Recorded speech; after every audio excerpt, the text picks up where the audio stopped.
What's up, YouTube? Welcome to another episode of Electronics Made Easy. This is episode 109, and today we're going to talk about wire. There are many types of wire, just like there are many types of almost everything that we use in the electronics field.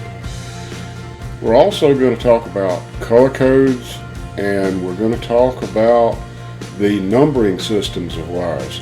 So let's get started. There are two basic types of conductors. We use copper and aluminum most commonly. There are some exotic ones, of course. You can have a silver conductor, a gold conductor, those types of things, but that's rare. In everyday use, we're going to use copper and aluminum. And this copper and aluminum comes in many different sizes. And it can come in two different forms. It can come as a solid wire, or it can come as a stranded wire. In the picture you'll see a solid copper wire and a stranded aluminum wire. The stranded is more useful because it's much more flexible. It can withstand vibrations, those kinds of things much better than a solid wire can. A solid wire tends to break if it's in an environment where it's going to vibrate a lot, and it doesn't bend, and it's not nearly as flexible as the stranded wire is. Most often you're going to find solid wire used in houses. Occasionally you will find some aluminum solid wire in houses, but not very often because it's not as safe. It tends to corrode more and creates more of a fire hazard. It is cheaper, but it also carries some inherent dangers with it. It's called a type NM wire when you use wire inside of a house. And the ground usually comes as a bare wire solid conductor. The other two insulated conductors are the hot and the neutral, or AC return. This is a picture of what the insulated and bare wire look like. The insulated conductors in type NM wire are usually black and white for most uses in a home. This particular picture is of a size 12 AWG, which means American wire gauge, and it's type NM wire, and it is PVC insulated. They are both solid. In a house, typically the black is the hot and the white is the common or AC return. Now, why would you choose one over the other as far as stranded or solid? Solid conductors are much more rigid. They are not as easy to bend. They're not nearly as flexible. If they're in an environment where they tend to vibrate, they tend to break. And the stranded wire is much more useful in industry.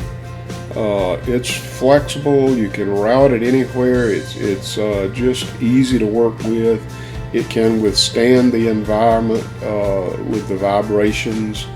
It handles the heat and the cold and everything else better than the solid does.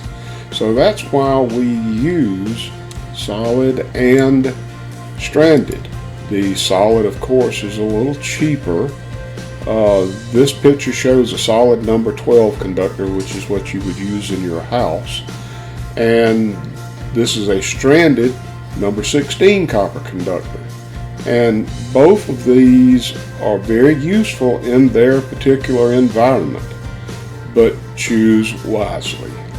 Stranded wire comes in a variety of configurations. It has many variations on the number of conductors within it.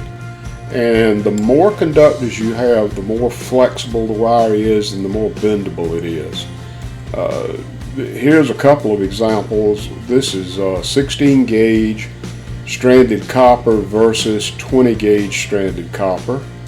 The 20 gauge is actually a smaller wire than a 16 gauge. The larger the number, the smaller the wire. This is type MTW, which is machine tool wire. MTW is a type of wire that is quite simple. It has one coating on it. It's polyvinyl chloride, PVC. It's extremely useful inside of panels.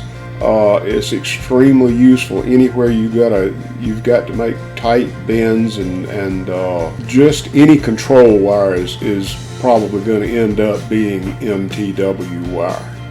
Even MTW has a lot of variations though. It can vary in many ways, including the number of conductors that are used, that are stranded or twisted together. There are several types of materials. The most common ones you're going to see are plain copper and tin coated copper.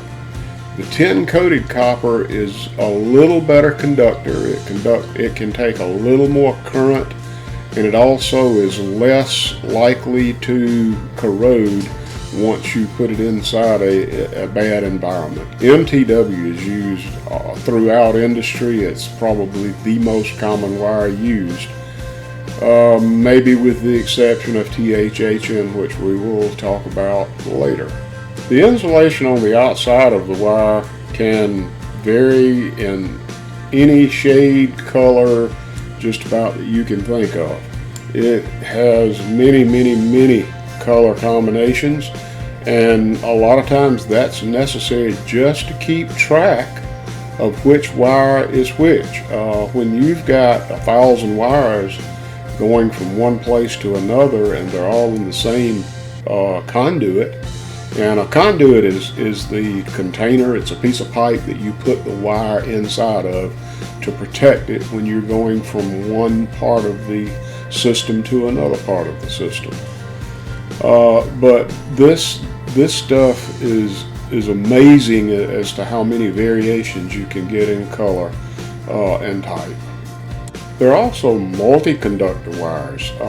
That is a single cable that has many separate conductors inside of it. Usually they are labeled in some way. In this particular case, we've got different colors, so we can tell the difference between the wires.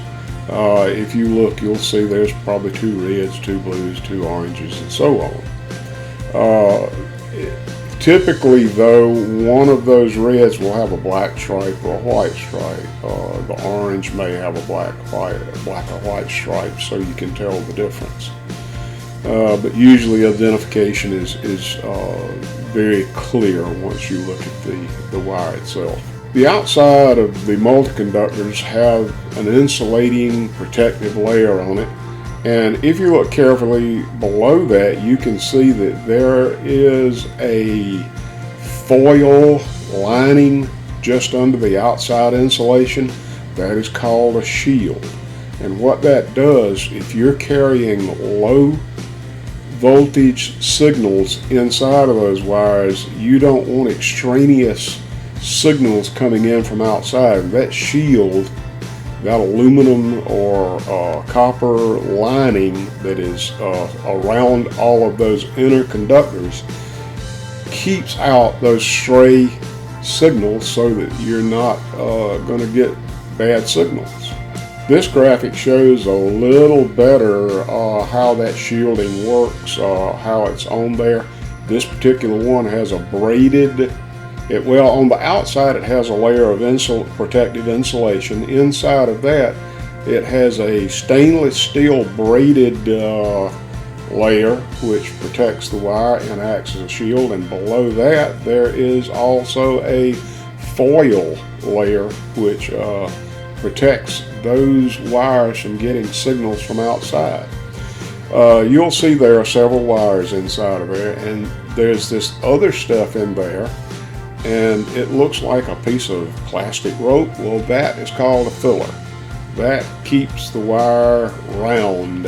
It keeps its shape by using those fillers. When we actually hook the wire up though, we cut those fillers away.